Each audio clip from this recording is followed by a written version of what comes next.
What's up, guys? It's episode 386. Welcome back to the show. I don't ever slow up, no I don't take sh- I got no love for the fakeness. If you wanna play tough and wanna hate this, I'll always show up and make a statement. I don't ever slow up, no I don't take sh- I got no love for the fakeness. If you wanna play tough and wanna hate this, I'll always show up and make a statement. Hey, what's up? It's Jacqueline. Welcome back to the show. Here's what's going on, okay? Trump won the election. Anyone? Is that a good thing, a bad thing? Are we yay or no? Okay, so however you feel about that, Trump won the election. Oh my God, this is a lot. Okay, so there's that. Daylight savings has brought us back to the darkness. And if you didn't know, Arby's, the deep fried turkey sandwich is back at Arby's. We're going to start this off today. So those are the updates with what's going on. Let's hear from a trans woman. This is way more important than what I just talked about. Trump won. Today is a crazy fucking day. As a trans woman, this is like especially crazy, and we'll get into it.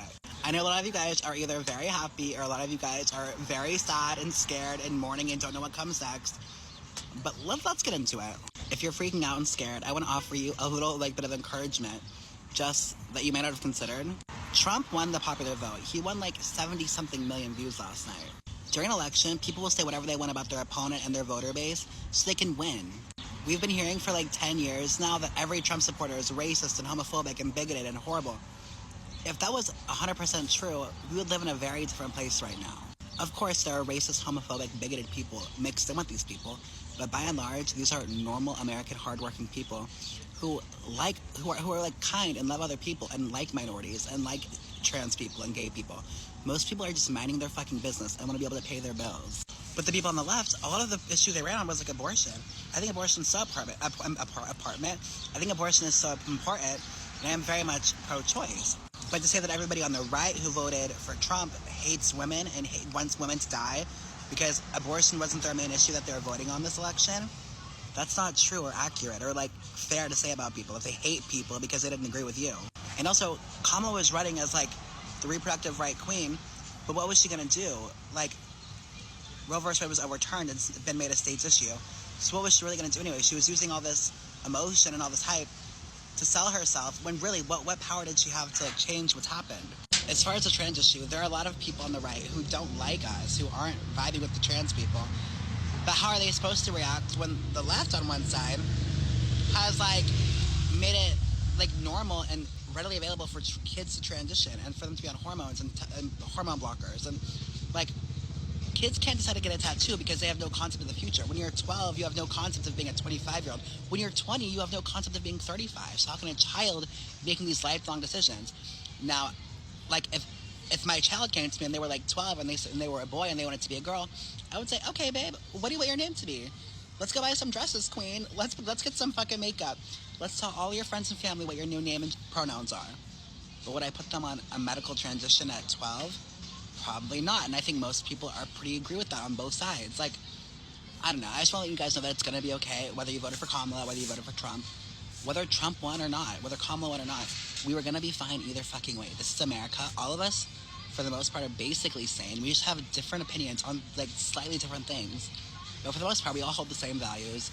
We love one another. We're trying to work hard. We're trying to pay our fucking bills. We're trying to have fun every once in a while.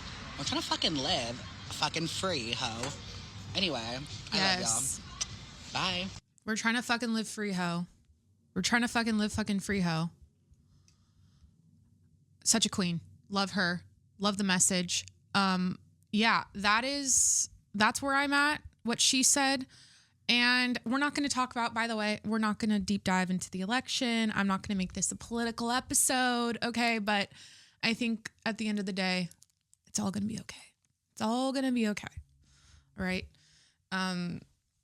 Do I want to say anything? Wait, I want to give myself this space in a moment right now at the beginning of the episode. I did say I'm not making this a political episode, but do I want to say anything? I just, I don't want to, no. I just feel like the reactions I'm seeing are a little bit extreme. Like, I'm a woman, okay, and it's hard for me to see other women sob online because they don't feel safe now, and they are saying that all of their rights are going to be stripped away now that Trump's our next president. So like, I'm struggling with that. I'm trying to understand the logic behind that, and I'm getting nowhere because it doesn't logically make any sense to me. So yeah, that's kind of what's wild to me, is just the reaction from this all. But I have to give people the benefit of the doubt. We're all, thrown into these super biased, cherry-picked echo chambers of algorithms and subjects that are fed to us every day. And,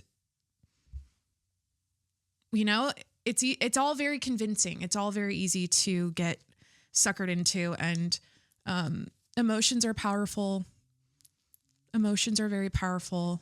I think where I'm at is, at the end of the day, this is a country, and it's a country. Like, this is not a bake sale, like where I don't know, like there's so much more going on in the world. There's so much more to it than obviously what most women are crying about, which is abortion rights, which I'm so fucking pro-choice. It's not even funny. I do not want a man ever telling me what I should do or not do with my body. I think that is wrong.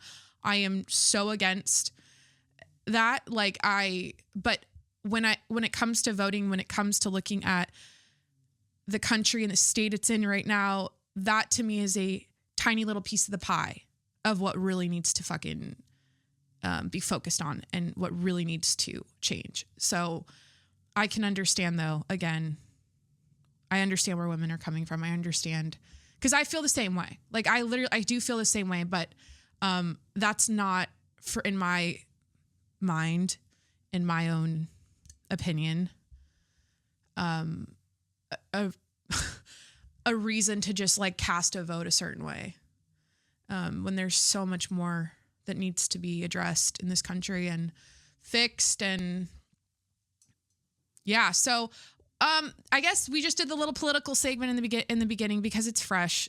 The election was on Tuesday. It's Thursday, November 7th right now. We're deep into the holiday season because it started on the 1st. Okay. The Christmas season starts on the 1st. If you're new to the show, I'm a November 1st is Christmas bitch. And we do have a Christmas tree on set today, and a very tacky, like old school Christmas sign behind me with a snowman. I love tacky classic Christmas, by the way. Like, I'm not a neutral beige Christmas girl. Like, I want red, I want green, I want tinsel, I want gold, I want silver, I want all the colors. I want all of the, it's not even tacky. It's like what we grew up with. It's so like warm and homey when you have little tchotchkes that are like, like snowmen and reindeer and Santa Claus and all that kind of stuff, just like puked all over your house. That's a way to do it. So that's the vibe we're curating today in my home. And that's where I'm at with Christmas. Okay. So what else is happening? This episode, by the way, is going to be great. I'm going to do a couple life updates, and then we're going to get into relationship green flags and red flags from a newlywed, because as you know, I just got married, and I have a list.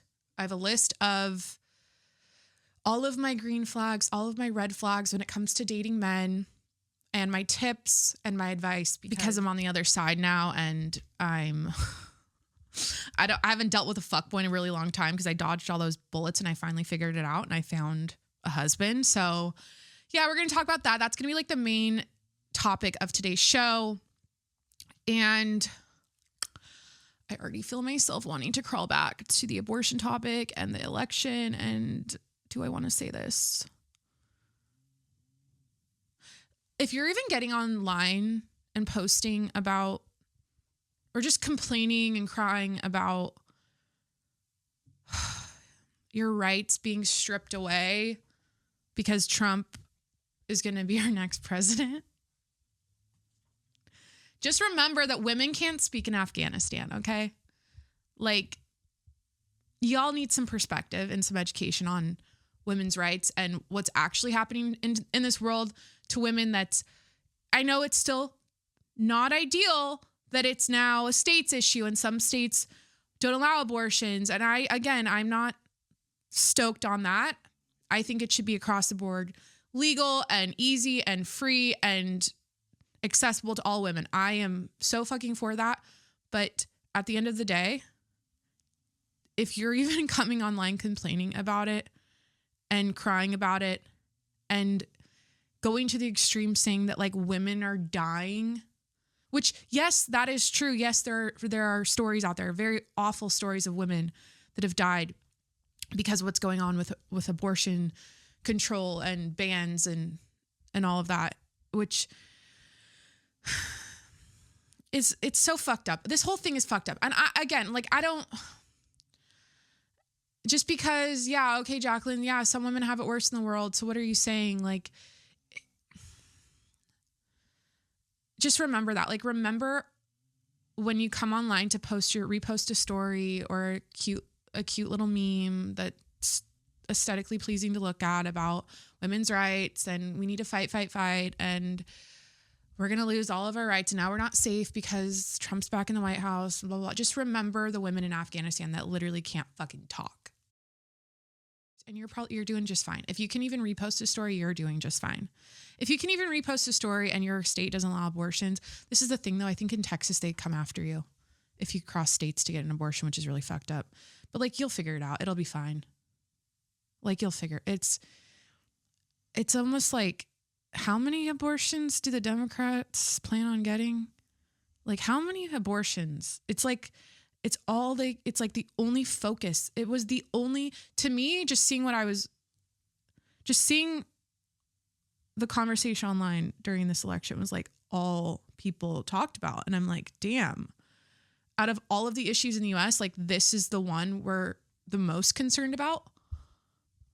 How many abortions are y'all trying to get or plan on getting? And I get it, it's the principle, just the fact that women are being told, you know, what they can and can't do with their bodies. The fact that now, because it's a state's issue, like now you can be free in some states and not in the others. Like, that's not America. That's not how it should be, right? Like, that's not good. I get it. Just remember that there's a lot of worse shit in the world. And oh my God, it's just the emotional wrecks people are having over it. I'm like, the extreme language around, I am not safe now. I need to go. Like, now women are all about the Second Amendment. Now everyone, all these women crying about their rights, they're all getting their, they're all packing heat now. Okay. Now they're worried about their safety. Now they're like learning how to shoot a gun. So it's extreme. The language is extreme. In my opinion, the reaction is extreme. I don't get it. I'm trying to like have empathy and compassion for it because like, yeah, I'm a woman and I don't agree with men telling us how to fucking, what we can do and not do with our bodies. Like, fuck that. Forever. Fuck that. But it's going to be just fine. Like, it's going to be just fine. And I don't think it's a slippery slope. I don't think that these people in power go to bed every night dreaming about how they can ruin women's lives and how many rights they can strip away. Like, it's so irrational the way people talk about the subject. And like, get your head on straight. Have some emotional, like, control. That's what people need. They need to learn how to control their emotions, do their research, put their thinking caps on, and like, take a breath. It's going to be just fine. Okay. So that's that on that. What am I drinking today? I'm drinking hi girls. I know that I just probably pissed people off, but I won't piss you off with this. I'm drinking a pumpkin spice latte. Okay. I'm drinking a Chobani creamer. Y'all know and love the Chobani sweet cream purple container creamer. I am drinking that. Okay. We're using a lot of straws today because I'm wearing lipstick and I don't want to get this all over the place. So I'm drinking a pamplemousse LaCroix and a pumpkin spice latte. Okay, I have a full beat on. I'm wearing a leopard print top. And yeah, you can watch this. Let's do the plugs right now. You can watch me on YouTube and Spotify. This is a video podcast. Last week we crapped out in the studio here, but we're looking at a couple new lights, which I'm really excited about. We've got some new lighting set up. So let's do the plugs. Please hit that subscribe button wherever you're listening right now. I'm on Apple, Spotify, Google Podcasts, Stitcher, Breaker, Overcast, wherever you listen to podcasts. Please hit that subscribe button and review the show 5 stars while you're there. 5 stars, please. Even though I just might have pissed you off, 5 stars. It's okay. It's good. It's good and healthy to listen to people that don't agree with you. Okay. We need to get back to that in America. Like, it's okay. Okay. Like this trans woman said, like, we, for the most part, agree on everything in this country. Like, most people are like pretty cool with each other. They just have like little differences of opinion on certain topics. It's not extreme. It's not, people act as if it's to the extremes. It's really not. It's just like little things you disagree with someone. So please hit that subscribe button. Where was I? Follow me on TikTok at Jacqueline Monroe, Instagram at Jacqueline Monroe, and subscribe to my YouTube channel, The Jacqueline Monroe Show, for the video version of this podcast. All right, let's get into it. So what have I been up to? How has my November been going so far? Let's just say that now that daylight savings is here, am I depressed? Yes. No, I hate it. I fucking hate it. Every time this happens, I'm like, it's like 3:30 p.m. It's starting to get dark. And I'm just like, why, bitch? Why do they do this to us? But because of this daylight savings, I'm embracing the darkness, and I'm embracing the fact that, I don't know if you're like this, I don't know if you relate to this, but when it's dark in my house, when it's like 5:30 p.m. and it's dark in my house, I'm like, I don't want to do shit. I'm not going to clean. I'll make dinner, sure. But like, I don't want to like be productive. I don't want to work. I'm like done, right? So what have we been doing this week? We've been watching every single Lord of the Rings movie, start to finish. Starting at like, 5:30 p.m. We're just like, we want to watch Lord of the Rings, and we put it on, and there we are, 5:30, like till 8:30. Because they're like 3-hour long movies. So we've been watching, we're watching them out of order. We started with the Two Towers. We just watched Return of the King last night. And then we're going to do the Fellowship of the Ring, I think tomorrow. We'll fit it in, or maybe tonight. So we're going 2, 3, 1. And then I think we're going to watch, Corey, we're like looking at each other. We're like, why don't we watch these like epic, medieval, like cool, you know, your Harry Potters, your Star Wars, your Lord of the Rings. He's like, why don't we do this more often? Like, we should like make this a thing. So I think all winter long, we're going to hit up every single cool trilogy series. Like, what would you call it? The fantasy type shit. We might even watch Game of Thrones. I haven't seen it. He started it. He hasn't finished it. So I'm like, well, maybe we'll get into that too.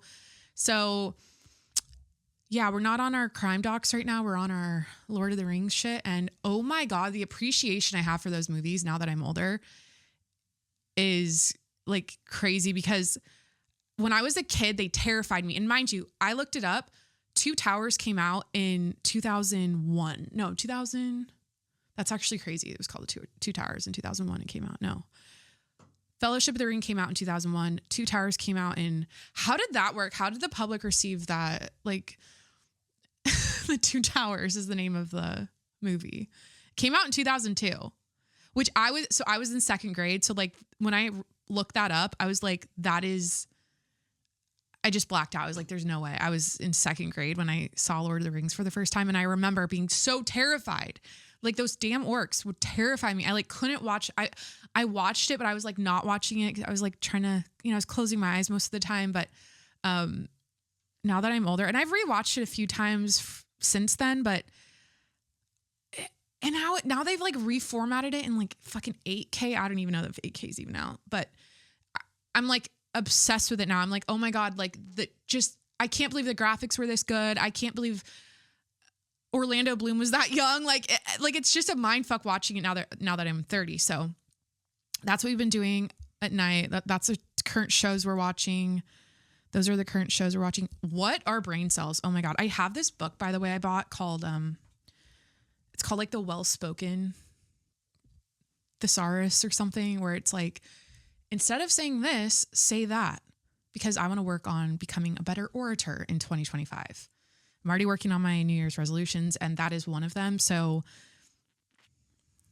I don't know. I don't feel like I have a lot of brain cells today. I can't explain why. I'm just like kind of spacey. The brain is spacey. It's also like 12:30. And what do you guys know about 12:30 p.m. on any day of the week? Nap time, right? So, but I was up to a lot of stuff this morning. I've got a lot of I have a lot of exciting content coming up that I can't wait to share with you. So that's kind of that's what I've been working on, the background of everything. We went to this new Asian fusion restaurant last weekend, and I don't know if you do this with your significant other, but I know you do this. I know every couple does this, or just like a guy you're dating, but we always do like a post social outing debrief gossip session. It's usually like positive. We're just like talking about the other people we hung with, right? If something happened, we're going to talk about it. You know, if we have like a thought about the people, like we're going to say, we always talk about it after. It's like a natural thing you do, especially if it's a new couple you haven't hung out with before. So anyways, we had such a great time with this couple. He was friends with a guy, and I think he met his wife for the first time, but they were great. We had a really nice dinner, and I was thinking about it because we were talking about this other couple we hang with. And I was like, you know what? I just had a thought. I was like, sometimes this is like the message, or this is the thought I had. It's like, don't judge people super hard when they're clearly in a funk, when they're at a party or at a dinner, or like if you're out socializing with them. Like, don't judge people that hard about it, because we've all been there. Like, we've all been to a party before where all you want to do is like sit in the corner and like sip wine and just be alone or like you're not really into it. You don't really want to talk to people. You're just kind of like, you know, you're not in the best like mood, but you're there because your husband dragged you along, or your wife, or whatever. Like you're going to show up. It's like, you know, it's a birthday. You're not going to miss the birthday party, right? But you're just kind of out of it. Yeah. And I was thinking about that other couple, and I was like, you know, I noticed that sometimes with the wife, and I like her. Like, we have a great time 99.9% of the time we're hanging out, but like every now and then, like there's something on her brain. She's like in a funk, and I like I don't think that's a reason to like write someone off or think they're not cool or fun. Like, because especially if they're super social and they're always doing shit, like they're tired. Like they're just like, they work hard. They're tired. They've got a lot going. Maybe they have kids, you know, they're just like, but they don't know how to say no and like protect their peace and stress levels. And they say yes to too many things. And that's why because we go to all the things with, like, it's just maybe one of those things. But yeah, we've all been there. We've all been in a funk at a party, and we're just like, kind of like, we don't want to be there. And it's not a reason to, like write someone off and think they're like there's something wrong with them, you know? So, and I noticed that, like, if I see someone in the corner just like being to themselves, like, I'm not like, yeah, I'll say hi to them or whatever, but I'll like let them be. Cause like sometimes if that's me, I just like I'm just like, thank you for not trying to like include me and like talk to me a lot. And I'm just like, it's like you read the vibes and you're like, okay, they're here. They're obviously like, just something's going on. Just let them be. Okay. So let them watch TV or do whatever they want in the corner. It's fine. They're fine. So that's, yeah, we went to that Asian fusion restaurant. It was super cool. That's what we did for date night. So we're watching Lord of the Rings. We went out to a new restaurant in San Diego. It's called Aka, AKA Aka, I think. Aka. I think Corey told me it means red in Japanese. Cannot confirm that, but it's a cool new, like, vibey place downtown. So, that's what we did for date night. Guys, my dermatitis is so bad. I've been talking about this, my perioral dermatitis. It's like 10 out of 10. I've never had a skin condition before where no matter what you do, like, won't go away. Like, I've had acne, like, you know, I've struggled a little bit with that, but not where it's a fucking rash that's crisping off your face every day. And I have a dermatologist appointment next week for it. And I'm hoping I can get a new prescription or cream or something, because it's like to the point where I'm putting on makeup to go to the gym. And I never do that. I never put on, like, maybe I'll pop a little concealer on a zit here and there, but like, I'm just embarrassed. I'm like, I feel like a teenage kid. I'm like, I'm embarrassed by my skin. now that I have this, I'm like, damn, when women, I like see a lot of skincare videos and tips and stuff, and people talking about their rosacea and their dermatitis. And I watched a Hailey Bieber video where she's like, yeah, I've dealt with this for 5 years or whatever. I'm like, damn, like now I get it. So that is unfortunately what I'm currently struggling with in the skincare department. And it happened, I think it's because I overdid the stuff before the wedding, the skincare, the facials, I did like micro needling at home, which I think could have potentially flared it up. I don't know. So, speaking of next week, I have like 6 doctor's appointments because I'm having surgery the following week. And because I'm having surgery the following week, I have to prepare for Thanksgiving. We're hosting Thanksgiving here this year at our new house, and worst timing ever. Couldn't be the worst. It's like the timing of the surgery with Thanksgiving could not be worse. But anyways, I have to prep all of the food before the surgery and I have to prep it in a way where it can just be like thrown in the oven, because I'm going to be out of commission for a minute. So yeah, I'm excited about Thanksgiving. I thought about it. I'm like, why don't I just make like a Thanksgiving pie, like a big ass pot pie that's got like all of the Thanksgiving food in it, where I could just like throw it in the oven and be done. Cause I don't want to, there's no way I'm going to be able to like make a huge turkey. So those are the life updates. What else is happening? I'm like, yeah, I'm working out, like same shit, working out in the morning, hanging with the dogs. We're going to the park a lot. We're watching a lot of movies. Oh yeah, we're doing like house stuff, a lot of home improvement projects now that the wedding's over. So we're still on that train. Yeah, it's been good. Married life is good. It's like the same thing. I think that, and I said this a lot, I think I've said this every episode since, you just feel like everything's the same, but there's an overwhelming sense, like especially the day after we got married, there's an overwhelming sense of peace. You just feel like it's like relaxing. I don't know how to, that's like the best way to describe it. It's just the sense of peace. So, oh yeah, we have to plan our honeymoon. So we're doing that next year. And we're like trying to figure out, we know where we're going, but we don't know when and what we're going to do. So that's kind of, oh yeah, we have Mexico coming up and New York and then Montana and then Mammoth. We're going to go skiing a lot this winter.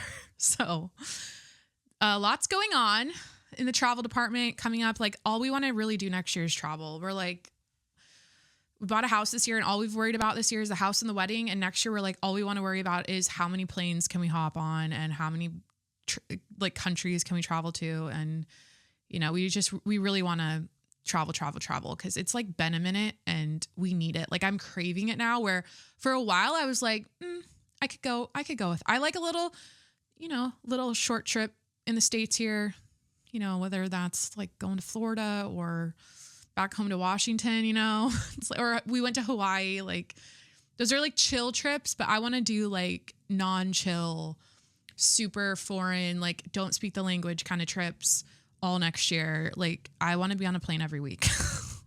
No, like I think we'll do a handful, like 4 abroad trips.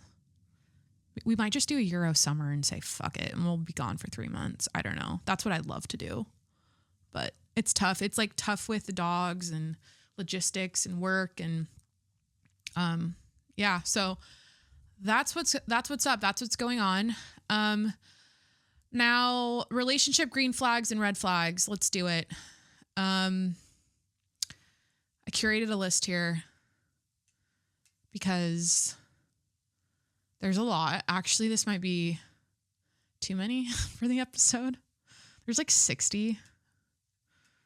I took my time with this. Like I really like thought about it because I think it's easy to spitball off the top of my head because there's like some obvious green flags you should look for and red flags, but some of them aren't so obvious. And I feel like there's a lot of them here that you might not think about when it comes to dating. So yeah, let's get into it. Like I said in the beginning, I don't know what the fuckboys are doing these days because I haven't dealt with one in a really long time, but I'd have to imagine it's all the same shit that I've been through. The whole like, who's on their following list? Why do they follow so many bitches? Like, why do all the girls they follow, why are they all blonde and I'm brunette? And like, what the fuck? And you know, why doesn't he text me back? Or like, he texted me 3 hours ago, but he hasn't responded. Like all that shit. I'm sure it's all the same. Okay.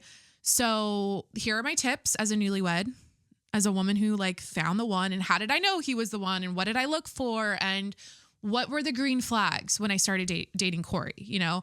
And what are the red flags when you're dating? What do I think you should pay close attention to and avoid when it comes to dating men? So this is the first thing. Okay. This is the first and most important thing. If you take away anything from this episode, listen to this. Okay. Be who you would be if you weren't trying to get a man to like you. Okay. Be whoever you're going to fucking be. Be whoever you would be if you weren't trying to get a man to like you. Okay. That will make you so hot. Okay. Because you have to understand, men are always going to do whatever the fuck they want. Okay. So we need to match that energy as women. We need to do the same thing that men do. They do whatever the fuck they want. They're the main character of their life. They're on their own path and they're going to pave their way however the fuck they want to do it. So as a woman, you need to make sure if you're going into your dating years, if you're dating right now, if you're recently broken up with and now you're single and you're going back to dating, like make sure whatever choices you're making right now for your life, be whoever the fuck you would be. Like, imagine, do anything, be everything, do whatever you want, chase your fucking dreams. Number one, do that as if with no purpose or no intention or no underlying motivation to get a man to like you. Okay. Does that make sense? Like, just be yourself, be authentically you, do whatever the fuck you want. Number one, do that. It's not, so number one, don't worry about getting a man to like you. Like live your life. I'm repeating this a million times because I'm really trying to hit this home. Like act as if you don't give a shit if a man likes you or not. Live your life that way. Okay. That's number one, because men do that. Men do that anyways. Why are we going to contort and change and make ourselves and turn ourselves into a certain version of ourselves because we want a man to like us? Okay. Now, also men, they do whatever the fuck they want, but there is an underlying, like, they just want to, they do certain things. A lot of their motivation is for social climbing and like getting pussy. So like they kind of do that too, but like, it's also to make other men like them and respect them, because they're like, it's all about social climbing in the man's world. So there's that. But yeah, so that is number one. Be who you would be if you weren't trying to get a man to like you.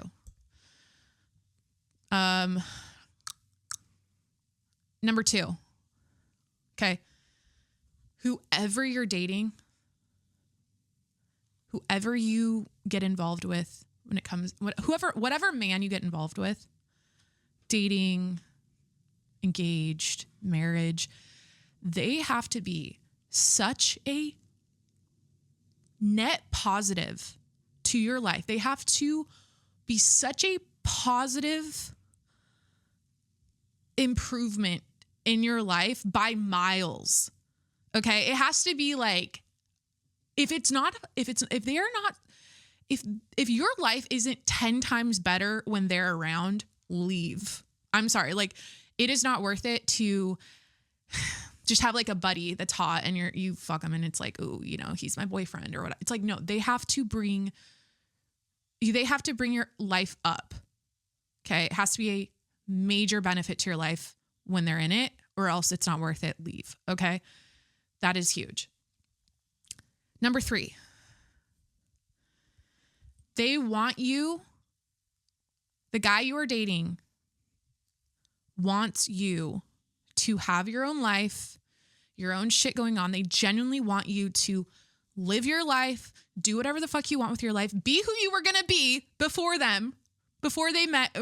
met them, right? Like I said in the beginning. And they also want you to have your own bag. They want you to have your own career, your own money. They are pro that, and they are very supportive and very adamant at you achieving that. They don't want to feel like now that you met them, you're just kind of like in their back pocket and you're just a tag along girlfriend. And you're just kind of like, you put all your life goals and dreams on hold because now you're with him and he's just taking care of shit and planning dates. And now you're shacking up and now you're living with him. Like they don't ever want to feel, they want, okay, well, I can't speak for all men, but like you want to be with a kind of man because that's good for you, right? I'm coming from a place of like, what's good for a woman in her life. It's good that you have your own shit going on and your own way to make a living and make your own money and have your own thing. Okay. Even if a man can take care of you. And a lot of women are seeking that. A lot of women just want to be a housewife. They just want to be taken care of. They don't have to do it. You know, they just want to like raise babies. Like I get that, but have your own, you want to be with a guy that, because look, this is what happens. If your whole identity is your house and your kids and your cooking and your planning birthday parties and your activity coordination and your like, if that's your whole identity and you weren't that when you met the man you're dating and you were like a career babe and you had like a cool hobby and friends and you were doing a bunch of cool shit on the weekends and you had your own life and stuff, like that's what he was attracted to. So the whole like, when you settle down, yes, a lot of things change, sure, but you want to maintain a sense of identity that's outside of the family structure, the husband and wife structure, the household structure. Okay. So that is so important. And you want to be back to the advice here, the green flag. You want to find a man that is supportive and like helps push you to follow your dreams and get your own bag. Okay, cool. Next one. This is just like in all caps. I wrote down, do not chase a man. Ever. Period. Never chase a man. Ever. Okay. I don't have to explain. Now, I've read this a lot. Okay. I've read this a lot and I do believe it. Okay. And I don't know. It's hard to imagine me and Corey this way, but like, I think the most successful relationships, like long-term relationships or just female male relationships in general. Like I'm talking about like, well, no, this could go for any type. This could go for gay, straight, anything really. What else is there? Like polyamorous, like fucking, but I'm speaking from like heterosexual, like traditional relationships. When the man likes the woman more, or is like, if the woman's like kind of playing hard to get in the beginning and she's like, maybe she's like exploring her options and she's like, you know, this guy just like keeps knocking on my door. He like wants to go out with me. Like that energy is good. And I think that that's sustainable long-term. Like you want the man has to clearly want the woman like a lot. So you should never feel like you're the one knocking down his door to date him. Just because of how we're wired. That's just my opinion. You should never chase a man. Okay. Next advice. I don't know if these are like green flags, red flags. I'm not going to label, maybe I'll label some of them, but like, this is huge. This is like, they're all important, but like, this is huge. Okay. If they ever make you feel bad, leave. If they ever make you feel like shit, leave. If you're ever crying because of something they did, leave. Like is that extreme? I think that is like, it's an idealistic viewpoint on relationships and dating a man, but like literally you should never feel like shit about yourself. You should never feel bad and sad and like, what the fuck, you know, like you're like crying to sleep because of something he said to you or did to you, like get out. Like that is, there's just no, especially this is especially in the beginning. Okay. Because that's going to, if it's happening really early on, that's a bad sign. Okay. Now I understand long-term relationships. There's a lot of life lived together and experiences, and there's highs and there's lows with like life stuff. And there can be stress with finances, family, just dynamics of maybe you have kids and there's a whole new layer of stuff to deal with that you didn't have when you first started dating. So I understand like long-term, the bickering, the fighting, the that kind of stuff is probably, I think that's obviously normal and it happens. But in the beginning, when you're dating, if they make you feel bad, leave. Okay. Okay. This is a red flag. I just thought of this one. If you ever sleep on the couch or if they ever sleep on the couch, leave. If you're going to bed and they're going to bed under the same roof, but in different locations, leave. Okay. There should never be a situation where someone sleeps on the couch because they're pissed off at you or vice versa. Like, no, leave. Not healthy, not good. Oh my God. When you're dating a guy, especially in the beginning, a lot of this is especially in the beginning, because these are like the things you look for when you first start dating someone. If you ever screenshot a text, leave. This is like extreme. If you ever screenshot a text from a man and send it to your girlfriends to analyze and to give you feedback on, leave. Like if there's ever confusion about a text where you're screenshotting it, leave. In addition to the screenshotting of the text, if you ever write in your notes app while you are dating a man, and the notes app includes the note on the notes app has the subject line if it has anything to do with that man you are dating, leave. Okay. Now let me just like bring you into my dating life and my dating history in my past. Like I can't, until I met Corey, 100% of the men I have dated before I met my now husband, Corey, 100% of the time I was dating other men, I was a notes app bitch. I was a screenshot and texting the friend group bitch. Like I constantly was like confused and trying to figure out what things meant. And I was trying to like get advice and help with the man's communication and like what I should say. I was even writing in my notes app, and this was in long-term relationship. This was in this wasn't like, oh, just month one. This was like 10 months in. I'm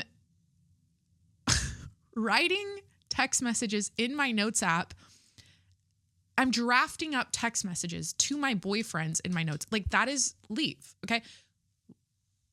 Not good. If you ever screenshot a text from a man and send it to your friend, leave. Now this is a green flag. Okay. When you meet a man and if this is about like end game, like how do you know if this is the man you're going to marry? Okay. It should feel relaxing. Their energy, their aura should be relaxing. Okay. I always say this, but Corey, when I'm around Corey, it feels like I'm sitting in a recliner, a heated massage recliner at the ones at the mall. Like that is how it should feel. They should feel relaxing. Butterflies are, obviously in the beginning that happens. That's very normal and healthy. But like over time, you shouldn't feel anxious when they come over to your apartment. Like you shouldn't feel anxious ever. Like when you're on a date and they come pick you up. Like I used to feel that way again. Like I swear, like every guy in the past, like I'm like fixing my makeup before they come over to my house. I'm putting on makeup, or I'm like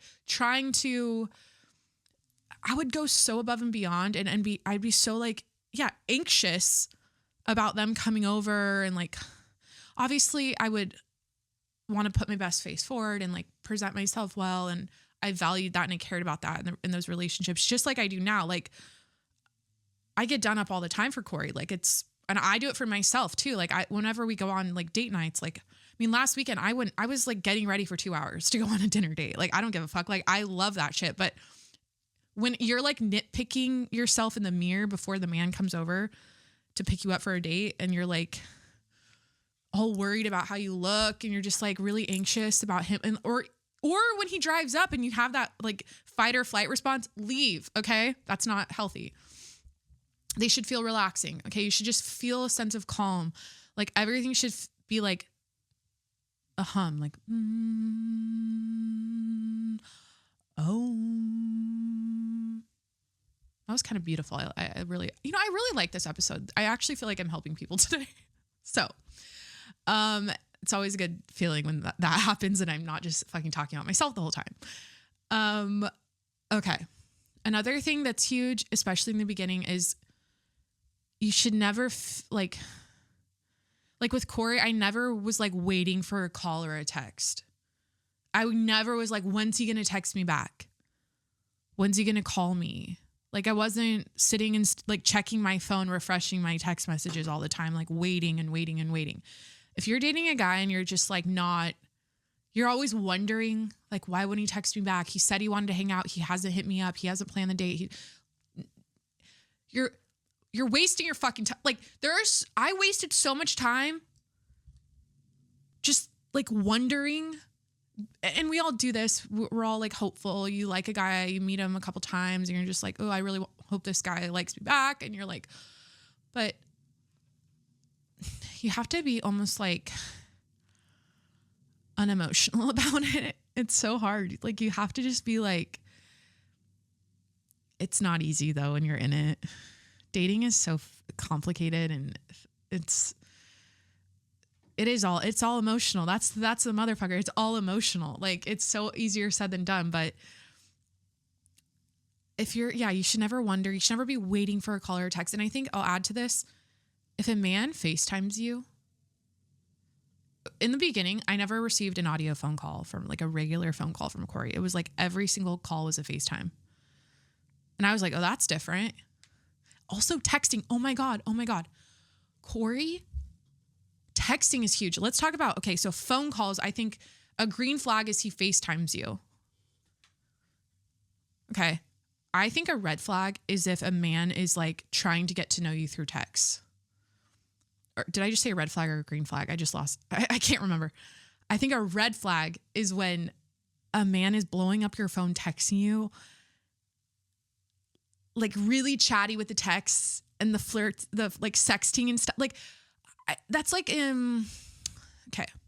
There comes a point in time where I think a man matures out of that. And I think this happens after they're like 35, probably. It's kind of my age range. 35 is kind of when I feel like that just, they mature out of that. Like, fuck boy. Like, I just want to like get nudes and sext all day long and like flirt with you and over text. And like, it's cute, right? Like it's flattering. It's like we get like those warm and fuzzy feelings from those kinds of text messages. And when I think about it though, my past relationships were all built over the sexy text messages, like the texting. That's how everything was like built, that kind of communication style. It wasn't built like Corey, like he would FaceTime me. We had like a face-to-face communication. Like he would text me to like plan like dates and like talk about logistics. It wasn't like, hey, how was your day?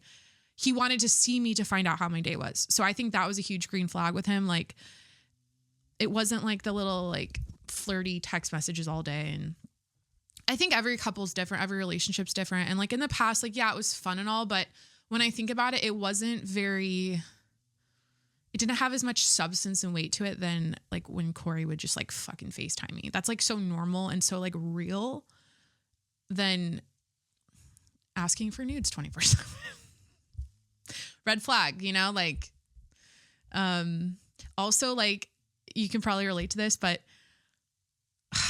it's just like oversharing. I don't care. But like in the past, I think the sexy pictures, the nudes, all that kind of stuff, I feel like I leaned more into that in my past relationships because I was like, oh, like this is what will keep him interested.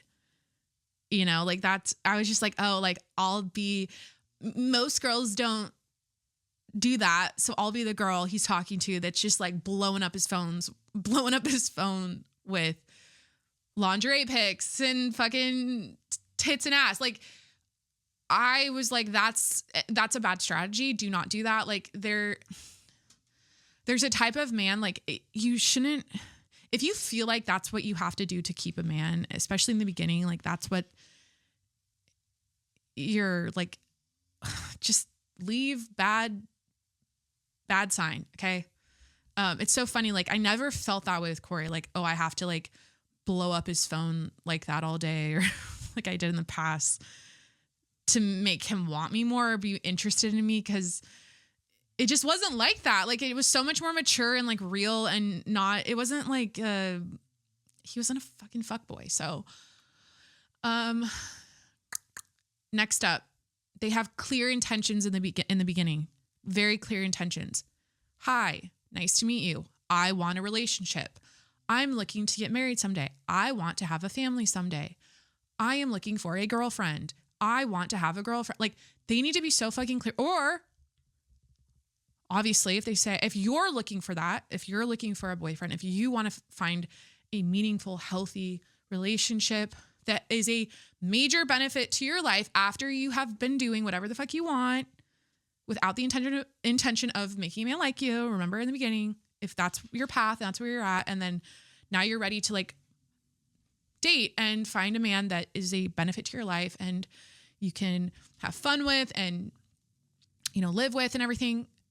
If you're at that place and that's what you want, and they tell you, I'm not looking for anything serious, blah, blah, blah, blah, blah. I'm just, you know, I'm focused on my career right now. Whatever they say, like if that doesn't align with what you want and you're looking and you're like trying to like date a man to marry, like leave, obviously.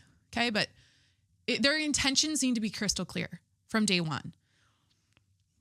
Okay, this is a big one. I love this one because it's like my favorite thing about Corey, and this was so obvious. When I first met him, this was my favorite thing to observe, okay? So a huge green flag when you're dating a guy is how he interacts with strangers, like from a distance.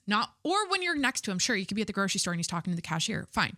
But when you witness your man from a distance, interacting with strangers, just like how he is in that realm, it says a lot about him, right? And it is one of the most, in my experience, the most attractive things about a man, especially like another random thing that happened to me is we didn't meet, like Corey and I met on Hinge. So everything about how we met was very like calculated, set up. It was very like, we're going on this app to find you know, we're looking for dates. We're trying to find a partner, whatever. And we set up the date and then we go on the date. I never like randomly saw him at a bar, but one of the first times we went out to a bar here in San Diego, I saw him like in the corner of the bar, like ordering us a drink. And I remember I had come back from the bathroom and I saw him like talking to the bartender just like over. And I was like, damn, that guy's like really hot. I was like, whoa, he's like the hottest, tallest, coolest looking guy here. And I was like, oh my God, that's Corey. That's my man. And it was just like such an attractive thing to see from a distance. Cause again, I never got to experience that.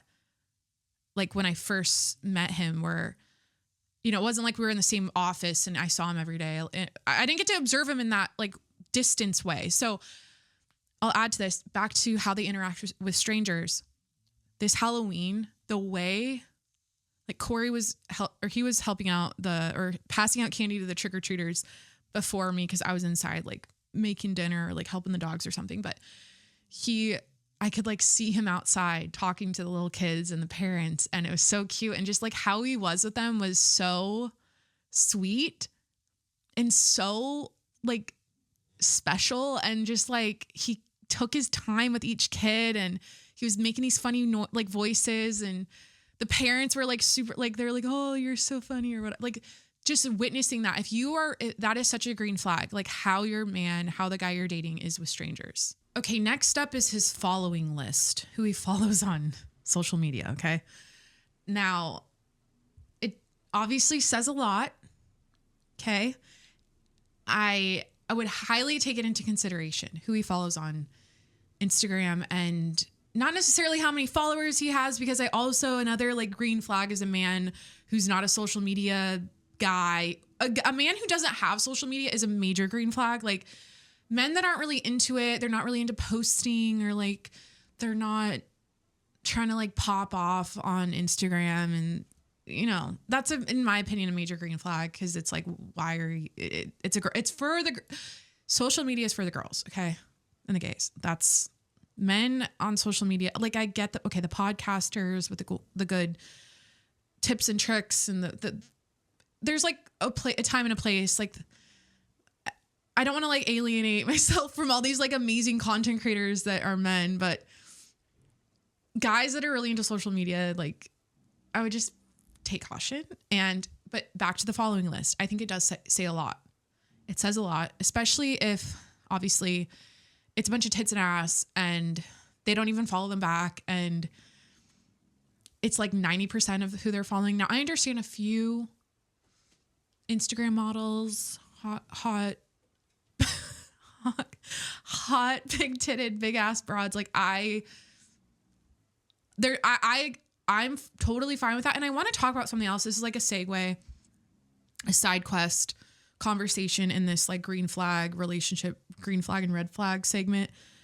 And I saw this video and I was like, how do I feel about this? Because every couple's different, right? Like every couple has their own set of boundaries and expectations in their partner when it comes to following people on social media, looking at sexy content, whether that's porn or, you know, bikini models or whatever, like ass shaking videos on Instagram. Like every couple has their own boundaries with that. And I think when I saw this video, it was like the woman was saying that you have no self-respect if you're allowing that, or if you see your man doing that and you don't say something, or you don't nip it in the ass or whatever. But like, I was thinking about Corey and I and like a lot of the guys I've dated, like I look at that shit too. Like I'm out there, like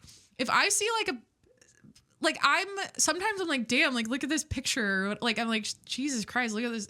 Her ass is like crazy or whatever. Like it's like a workout video or an Instagram model. Like we'll show each other shit. And it's like, to us, it's not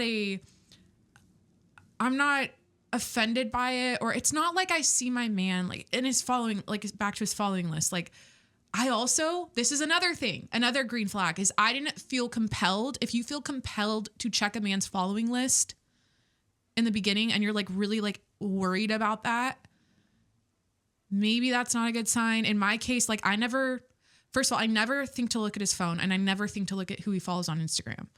Have I? Yes. Like I haven't looked at his phone. Well, he shows me, like we can give each other our phones. We don't have that's not weird. Like if he needs my phone, if I need his phone, like it's not a big deal. But yeah, have I looked on his following list? Yeah. In the beginning, yeah, I did. But I didn't feel this like, who's he following? And I wasn't like, who's this bitch? Like I never got that feeling. But back to what I was saying about like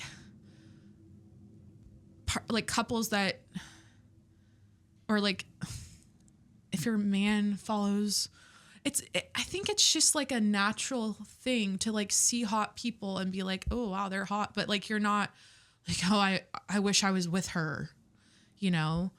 I think some couples, like I'll just say, they think it's like hot. Looking at other hot people is a hot thing. It's like it's a turn on thing, or it's like we're like slutty like that. Like as human beings, like we're like fucking curious, or we're like into it. Like it's a sexual it's like a arousal thing. It's not a like, I cannot imagine like, and we're so like in this world now where it's just so available and it's like in our face all the time. So it's so normalized to see people's butt cracks and tits, and like, it's just not a strange thing to come across anymore. Like a taboo thing.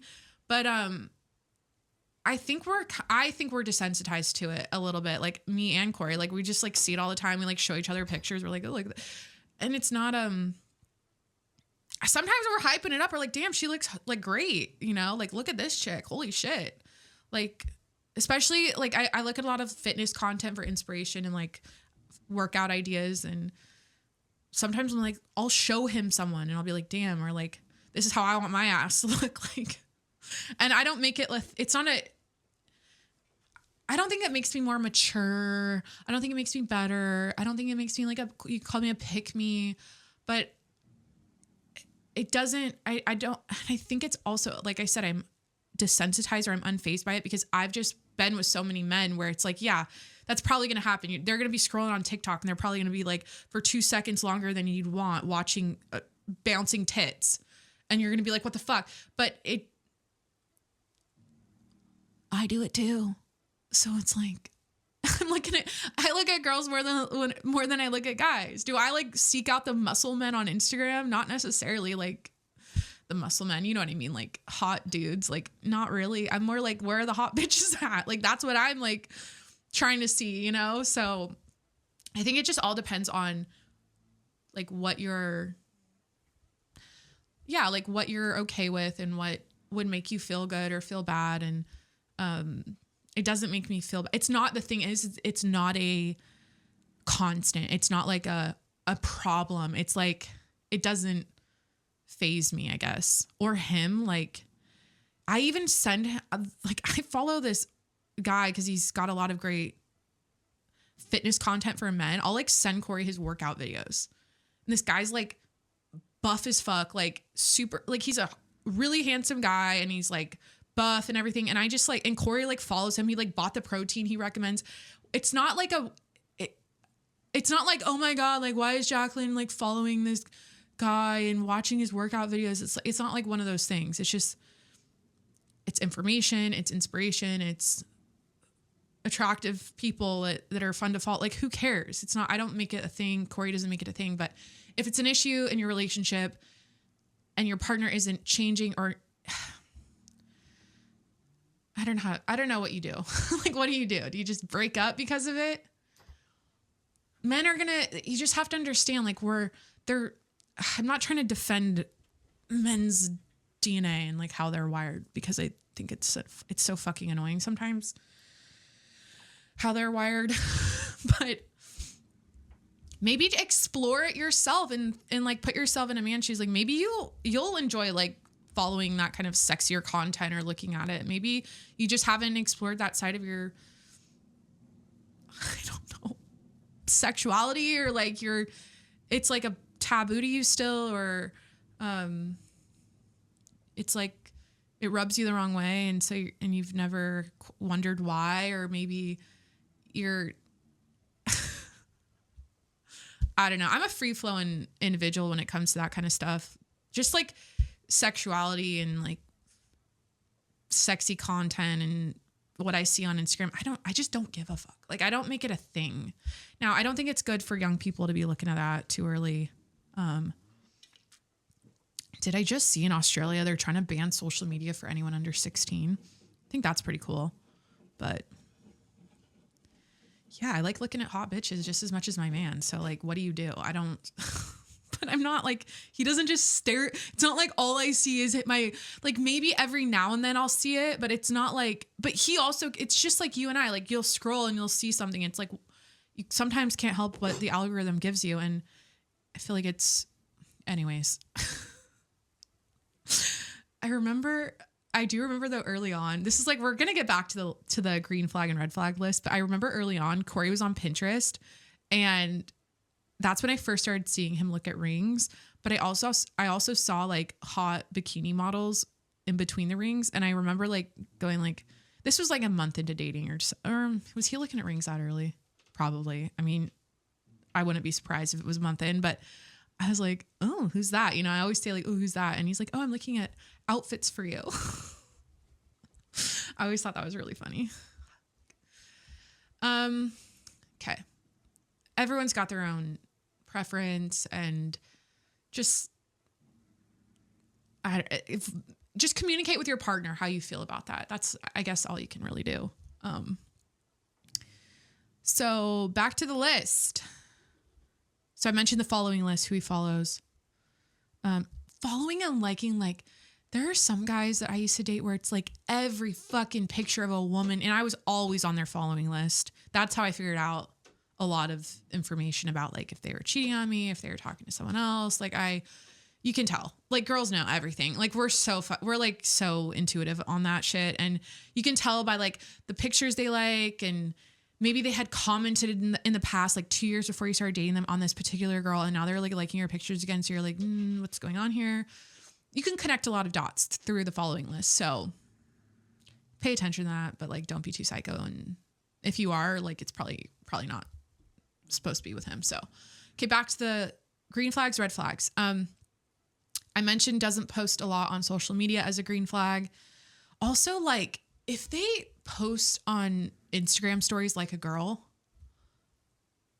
like I said, social media is for the girls and the gays. Like, if a man is, like, always on his stories, always posting on his stories, like tagging you 24/7 and, like, posting you 24/7, I don't know. It's like a little smothery, a little love bomby, a little, like, I understand, like, I think, like, with Corey, like, he never, and I told him this because I'm like, when we have kids, like, there's only going to be pictures of you and the kids, because he doesn't intuitively, like, grab his phone and want to take pictures of, like, when I'm looking cute with the dogs. Like, he's not like a pictures guy. He's not a creative, like, social media, like, phone guy, you know? So I think it's really nice, like, if a man is observing you and from a distance and, like, thinks you look beautiful, so he takes a picture. I think that's a green flag. But if it's, like, 24/7, that's a little bit, especially in the beginning, it's, like, possessive. It's like they're love bombing you. If they're just, like, all up in your ass, tagging you, like, posting you, like, showing everyone, like, this is my bitch. It's like week 1. It's like, this is my bitch. Like, it's kind of love bomby. I would be careful of that.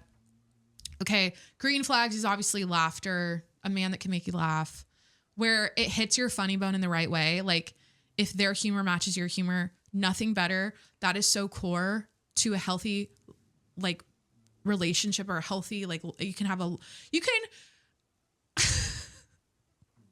I'm so fucked. Like, Corey, it's like, I have said this a million times, but I knew I was fucked immediately. Not, like, fucked in a bad way, because it's, like, one of the most beautiful things that's happened to my life is meeting him. But I remember in the beginning realizing, like, there's no fucking way it gets better than this. I don't, like, waking up at 5 a.m.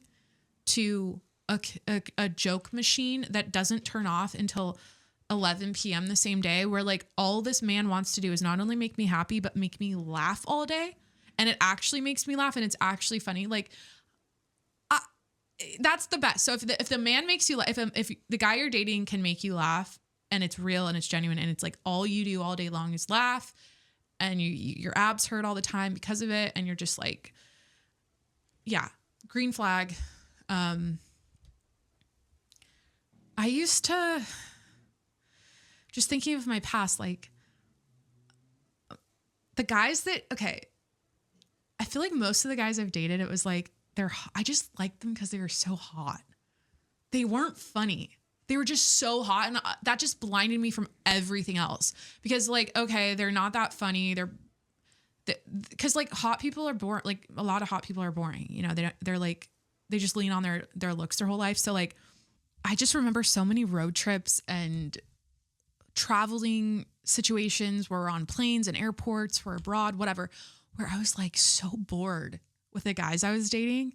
And it's funny, just as I'm saying this right now, like, I want to call Corey. I just want to have fun with Corey and laugh with him and have a good time. Like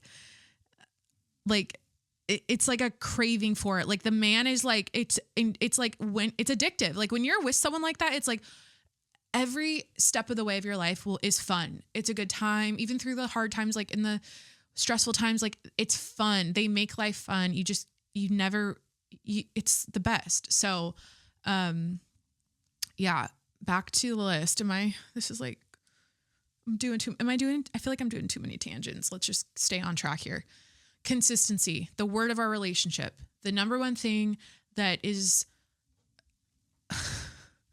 consistency is the glue that holds our relationship together. It's our our main pillar. Okay. Consistency. Okay. We don't have highs and lows. We don't have, one night he sleeps on the couch, the next night he doesn't. One day he slams the door and screams at me. The next day he loves me. The hot and the cold. Does he like me? Does he not like me? How does he act this day? Or is he going to act like that today? Or is he going to be cool? Like, no, it's the hum thing. It's, okay. Consistency. And you might take that as like, oh, well, that sounds controlling. Like you always have to be on your best behavior. You can't ever have a bad day. No, that's not what I mean. It's how we treat each other. It's consistent. Okay. And alongside of the word consistency, we have another core belief and another core tenet that we are super adamant about. And that is that we don't do personal attacks. We don't fight each other. We fight the problem. Okay. That's like, if a man is belittling you, pointing the finger at you, yelling at you, putting you down, doing anything that's negative directly at you, or verbalizing anything negative, or physically asserting himself in any way towards you that's negative, like leave. No. Okay. We don't do that in healthy relationships. All right. Something that's a major green flag. And honestly, in 2024, like this might be the biggest green flag. It seems super rare to find these days, but if the man's parents are still together and they've been together for like 40 some years, like long term, and they still love each other and like each other and hang out with each other, and they're like, and the guy you're dating had a super normal childhood, like that is such a green flag, because like Corey had that. Obviously he has parents that are still together and he had a very normal childhood. And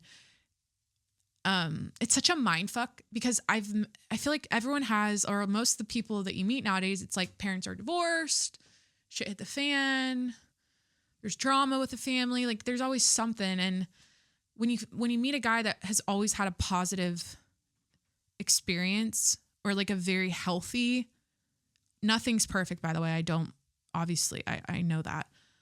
But when you meet a guy where he had a very normal childhood, a very normal upbringing, a very healthy family, and like the dynamics were good, and it's almost like, and I literally went to therapy, and I'm like, I mean, it's honestly, I had to be like,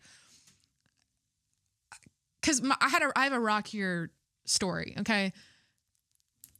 A lot rockier. And when you experience that, when you're with someone that grew up that way, when you get thrown into it, and now I'm married to him and I'm with his family all the time, and I'm seeing how things go, I'm like, it's like, you just go like, oh, like, it's really that easy. It's that simple. Like there doesn't have to be any like drama and negativity and craziness and weirdness. It's just like always good. That's possible. Like it almost is like, you almost don't know how to, like, it feels good obviously, but you almost like don't know how to, if you're not used to that, you're just kind of like, whoa about it. You're like, this is almost too good to be true. And that's when a lot of times women sabotage and they try to make problems out of thin air, because they're looking for that adrenaline, that something to like fight for, like feel, because everything feels good all the time. You're like, I just want to, yeah, it's fucked up, but that's on trauma, and that's on our nervous systems, like being addicted literally to adrenaline when you come from that. So yeah, green flag is obviously normal childhood, parents still together. Seems very rare these days, but it is possible. Let me see here. Oh, another green flag is when they want to introduce you to their parents really early on. Like, I remember I met Corey's family after like within 2 weeks. They live here too, which is nice. So, yeah, when the guy wants to introduce you to his parents, green flag.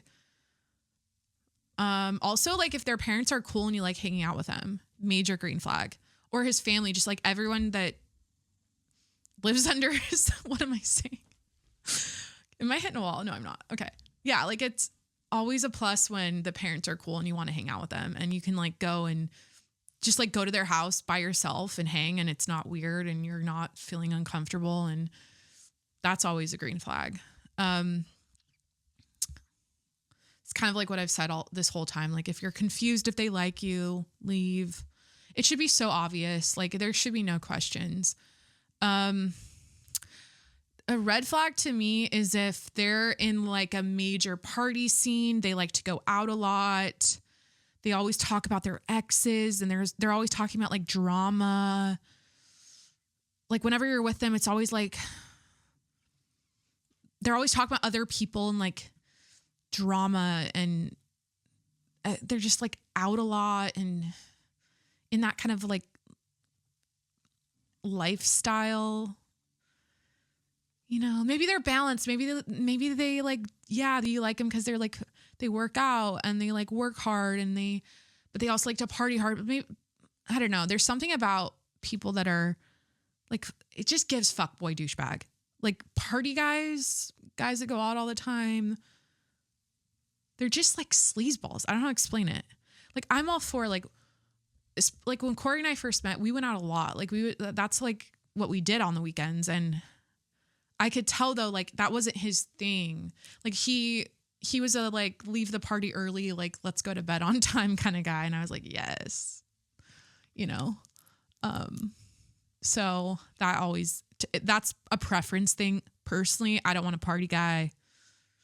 I want a guy that like gets good sleep, wants to go to the gym in the morning with me. And, you know, like party, we go out a couple times a month, maybe especially now, I feel like the fall, like football season, we're like doing more stuff. We do something. I'd say every week we do something, but it's not the crazy party scene shit. Okay. What else here? Oh, political alignment. You guys, I was with someone who said they didn't know if they could be with me, or it says a lot about me and my character because I was scared of getting vaccinated. Like I had anxiety about it. Now I did get vaccinated, against my will. That's a different story for a different time. Maybe I'll never tell it, but, I was expressing anxiety about it. I was like, I don't know if I don't want to do this. I'm just scared about it. And the guy flipped it on me and was like, that really says a lot about you and who you are as a person, that you'll, you know, potentially when you go back home for Christmas, you're going to kill your grandparents, you know, like, cause we weren't politically aligned. The fact that the vaccine was politicized, by the way, like obviously we all know that, but even now with this election, I'm sure a lot of couples had strains put into their relationship because they weren't politically aligned, and they're sparring about it over dinner every night. And it's like, I think it's possible, but I don't know. It's not ideal. Okay. Corey and I we're on the same page as fuck about our politics. And he's also, this is another thing I wrote. So politically aligned is a green flag. It helps. Okay. It's okay if you're not, but it just depends on how vocal and passionate they are about their politics. If it's something they're like really black and white in, and they're like, and they shame you about your politics and they make you feel bad. Like in my past, like the guy, you know, with the vaccine, like that's not cool. You don't want to be with someone like that. But to go along with this, a green flag is a guy that's super open-minded, especially when it comes to progressive ideas about relationships and the traditional relationships that we all, you know, grew up with, or like were sold to in the movies and whatever. Like when you express a new idea about relationship dynamics to the man you're dating and he's open-minded about it and he gets it, major green flag, especially now that women are kind of like, fuck all that trad wife bullshit, you know, and like that oppressive bullshit that we've been kind of suckered into for so long. When it's like, for what? Like, how does that? That's another podcast, by the way. Like, I kind of want to do a more of a deep dive on how I feel about this like 4B movement and women just saying like fuck everything. This goes along with what I said in the beginning, like be whoever the fuck you're going to be, or do whatever you want to do as a woman, because that's what men are doing in their life without the intention of attracting a man. And I talked about this, like after we got married and I came out with my first episode, I was like, I have been brainwashed by the patriarchy, and I'm admitting to that as a newly married woman. Like I was sold this idea that like as a woman, my only goal or the major thing I need to strive for is finding a man and like settling down. And I bought into that and I lived a life according to that. And now that I'm educating myself on these other ways of thinking and being as a woman, what I'm saying is I'm now able to take what I'm learning and share it with my partner. And instead, this is such a green flag. If I share something, and if you share a progressive idea that is advocating for women, that is supportive of women, that's talking about anything, like talking about women in general, period. Like that's positive. If you're saying anything, if you're telling your partner something positive you learned about women and how women should live their lives and like whatever. And if your partner is receptive and like they get it and they're like, oh yes, I agree, major green flag.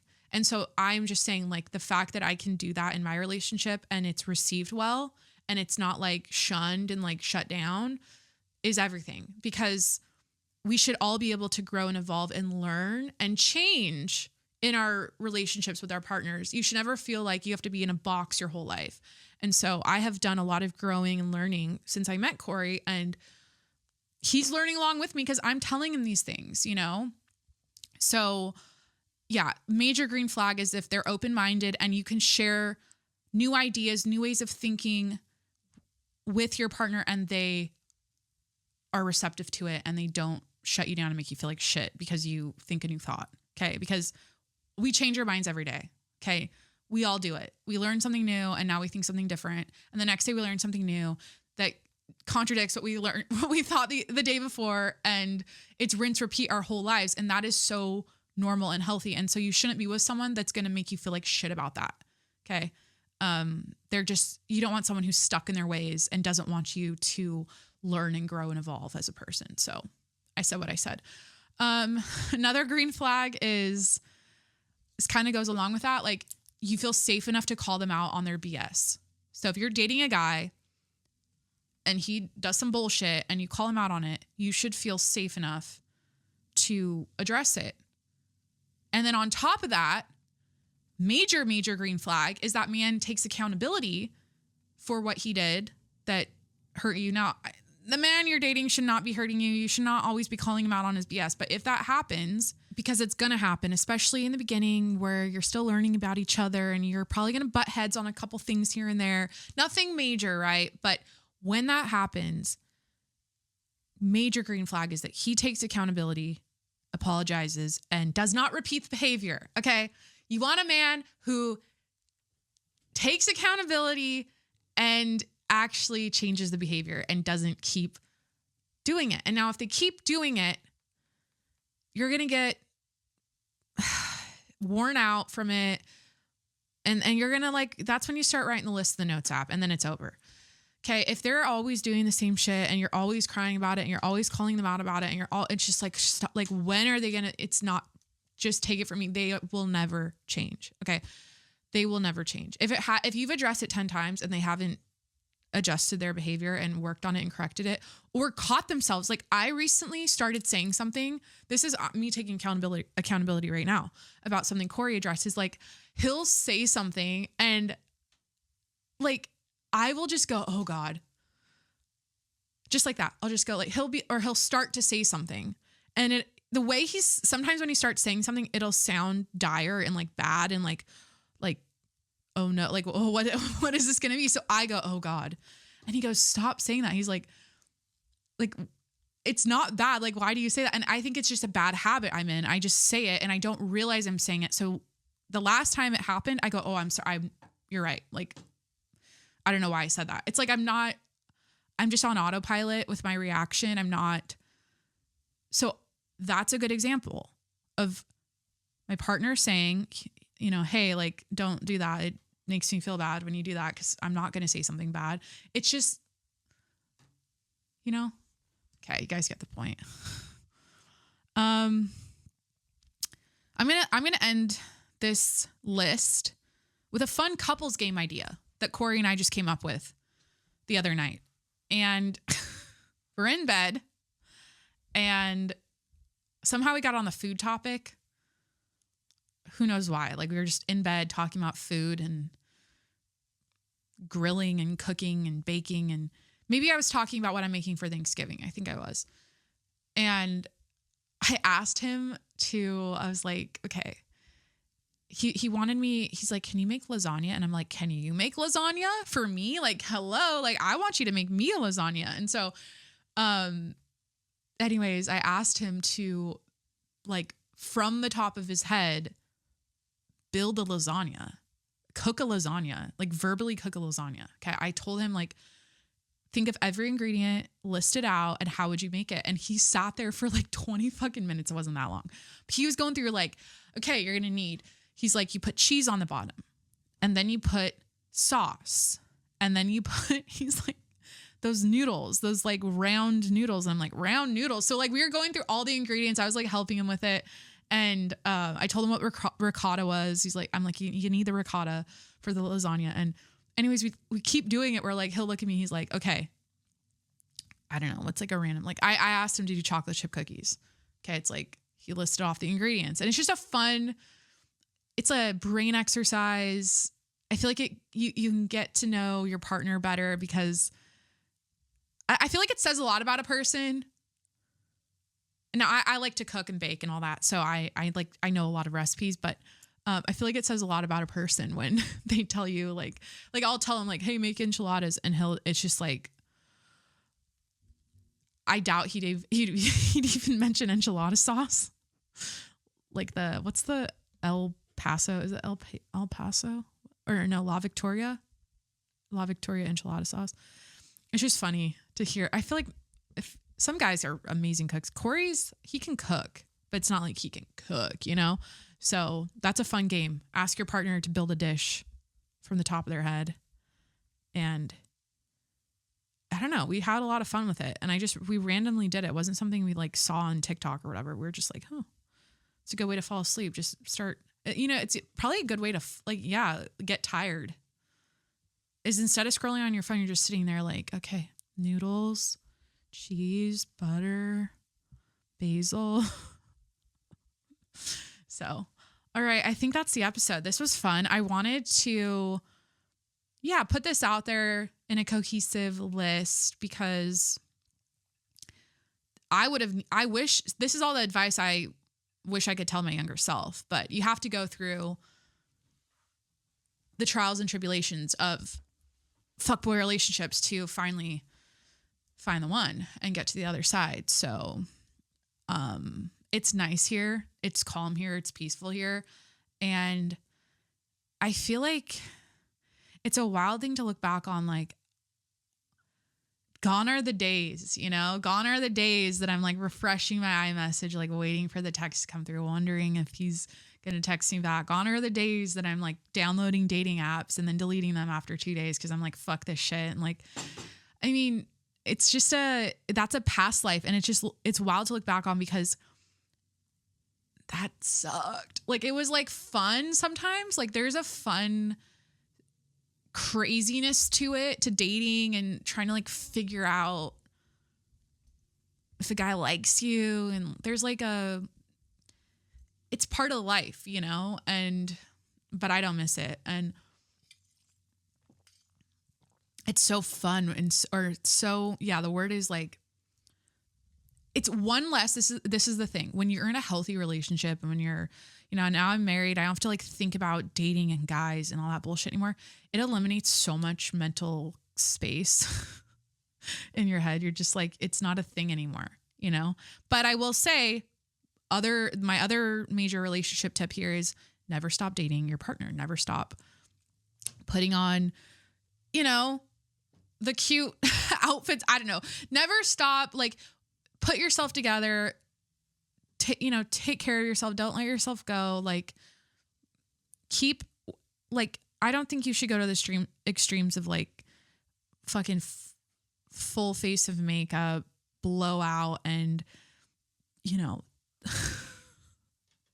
a G-string every time your man walks in the door. But like, just care about your appearance still. Like, because when they met you, they were attracted to you. You don't want to like lose that. I think that's a huge thing that will help a relationship keep its spice. Is you want to keep it on the rails physically, and just how you take care of yourself. And I guess a lot of people gain a lot of weight the first year of marriage, and I'm like, I guess that makes sense. People are like, well, we're in this life thing together now forever, so fuck it. I don't know. I don't know what I'm saying. I'm just kind of trailing off because it's the end of the episode. So, do I have any other final thoughts on? I do talk to a lot of girls though that are struggling with dating, and I just like, I get it. The thing is like, I've been there and I do feel lucky, and I feel like it's just one of those things. Like, some people strike gold and some people don't, and it's going to be more of a struggle. But it is my religion, and I think I was doing this without trying. Like, it wasn't a conscious thought, but I've kind of always rocked to the beat of my own. I have always rocked to the beat of my own drum, and I've done my own thing, and I've kind of created my own life. And I feel like because I had my own shit going on, that was a major factor in attracting men to me, because not that was, yes, that was my goal, right? I did admit to that. That was like what I was trying to do. But when it comes to dating, like, nowadays it's like, people are like, my hobbies are like Love is Blind and Instagram. It's like, and my Pilates class I go to, like, they don't have anything going on besides like social media shit, TV shit. Like, they don't have a hobby and interest. Like, all that stuff went away, what would you do with your free time? Like, get a hobby, create some sort of like thing for your life that's outside of this digital world. What am I saying? You guys get it. Gotta have your own shit going on. Because I had one of the dumbest things I did when I moved to San Diego is I moved in with a man after 30 days. Okay, we've told this story before. If you're new here, I met a man and I moved in with him within a month of moving to San Diego. And I lived with him for like a year, and it was a crazy ride.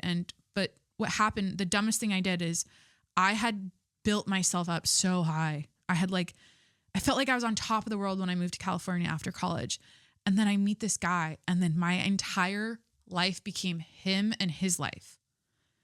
And I did not maintain my identity through that relationship, through that year. And I lost myself, and I walked out of that relationship not knowing who I was anymore. And I had to rebuild and rebuild and rebuild. And so, yeah, there are so many examples of women out there like myself that, like, they meet a guy and then their life just kind of goes to shit. Not that it goes to shit. They just stop. Their trajectory just flatlines. Their growth, they stop growing. They stop pursuing their dreams. They just kind of like coast because they're with a man now. And it's just like this. Yeah, it's not good. You want to continue your growth, continue your evolution, continue doing your own thing while you're with someone. That is so fucking important. I cannot emphasize that enough. And do not, what's my ending line here? Yeah, never be 100% financially dependent on a man. That's like, I don't know why I didn't mention that. Like, have your own motherfucking bag and be with a man that wants you to have that too. Okay. If a man's like, you don't have to work. Yeah, I can take care of you. And you're just like, you have nothing to your name. And you're just like, that terrifies me. I feel like, because I'm a realist. Like, I know that like anything could happen at any time with a marriage and you just never know. And I think it's just on your own conscience and your own like psyche. If you're, especially because of the access we have now to money, because of how the world works now, like I think it's good for the mind to be busy with a goal that obviously if it can earn you an income, like that's ideal, but it's also okay if it's just a hobby and whatever. But it's just good for the mind to have that going for yourself as a woman. I believe in that. So, all right, I think I'm going to end it. This was a doozy, but I hope that helped you. I hope that enlightened you in some way. Let me know if you agree, disagree, if you have anything to add. You can always send me a DM on Instagram at Jacqueline Monroe, TikTok at Jacqueline Monroe. Let's do my plugs to end the episode. Yeah, I'm always available to chat. But a chat, you want to go? What's the thing that everyone's like, have a chat? Is that Love Is Blind? I don't know. I don't watch any reality TV at all. Like that ship has sailed. Like I don't even know why. Like we just don't. I watch TV when I'm with Corey and we don't watch that kind of stuff. So anyways, please hit that subscribe button wherever you're listening right now. I'm on Apple, Spotify, Google Podcasts, Stitcher, Breaker, Overcast, wherever you listen to podcasts. Please hit that subscribe button and review the show 5 stars while you're there. Subscribe to my YouTube channel. This is a video and audio podcast. Subscribe to the Jacqueline Monroe Show on YouTube. All right, that's it. Thanks for hanging out, and I'll talk to you next week. Bye. I'll do what it takes. I ain't making mistakes like that.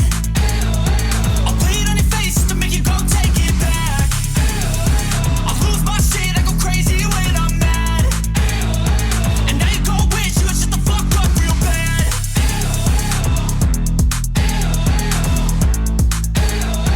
And now that I'm gone, yeah, I know there's no turning back.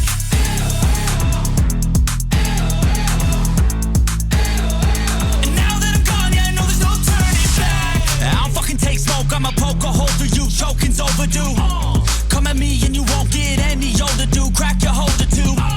Heating up inside of me, blood so violently, thanks for trying me.